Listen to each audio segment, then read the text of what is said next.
Americans today seem to have forgotten, or some have never learned, our basic fundamental rights as U.S. citizens. These rights are called the Bill of Rights, or most commonly referred to as the first 10 Amendments. I recently just took a U.S. government class that broke down the first 10 Amendments for me, and that will forever be remembered. So just like how I was when I first entered the class, I thought I knew my Bill of Rights, but after this you will be clarified of what your rights are as an American citizen, and I will go into more depth in each amendment. Before I go through each amendment, let me give you a little background on how our amendments came to be.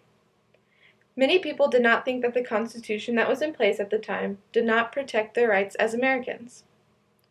The man who pushed for these amendments to be added was the father of the Constitution, Mr. James Madison.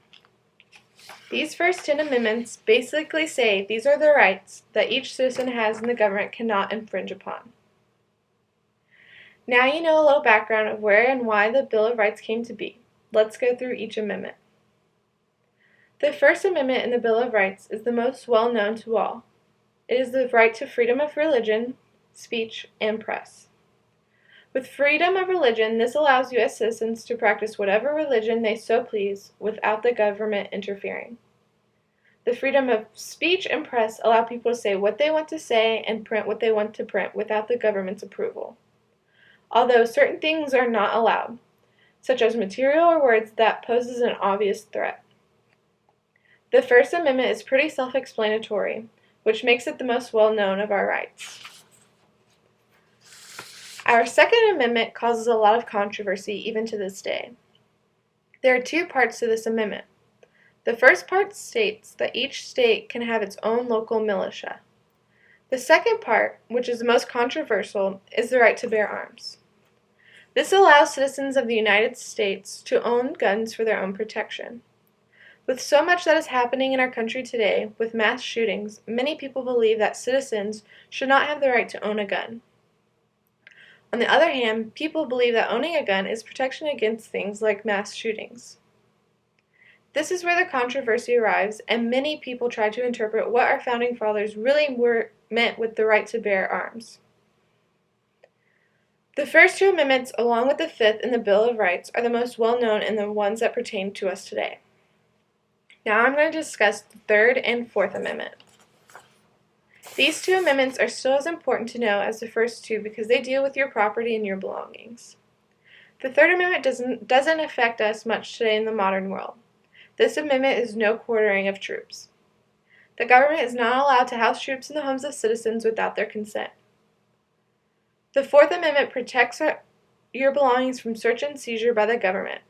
The government must have the good reason, such as an evidence that points to a crime, to able to search your home, and in this case have to have a search warrant.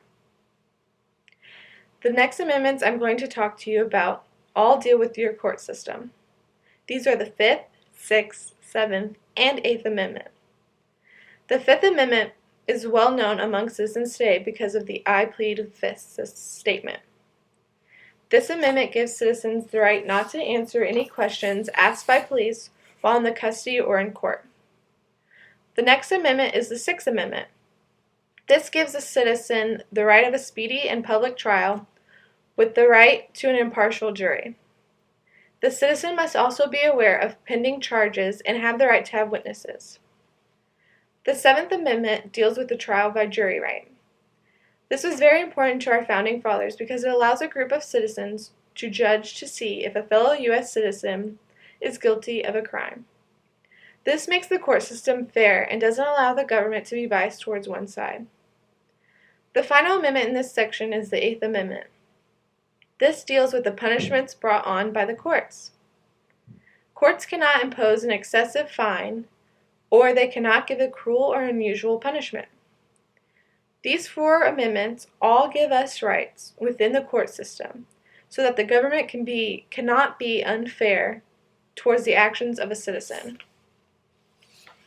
The final two amendments are the Ninth and 10th Amendment. These two pretty much sum up the first 8 amendments and talk about our rights and powers of the government. Many people were concerned that the Bill of Rights were not going to guarantee all the rights that they would believe a citizen should have without the government's say. So James Madison created the Ninth Amendment, to state that any rights not mentioned in the first 10 amendments were still protected. The final amendment within our Bill of Rights is the 10th Amendment. This amendment is widely forgotten today because it states that the federal government does have limited power. Any rights not given to the federal government should be given up and to be reserved by the states. I hope you learned a little bit more about your rights as a United States citizen. Remember, the Bill of Rights, which consists of the first 10 amendments, are your rights and freedom from the government.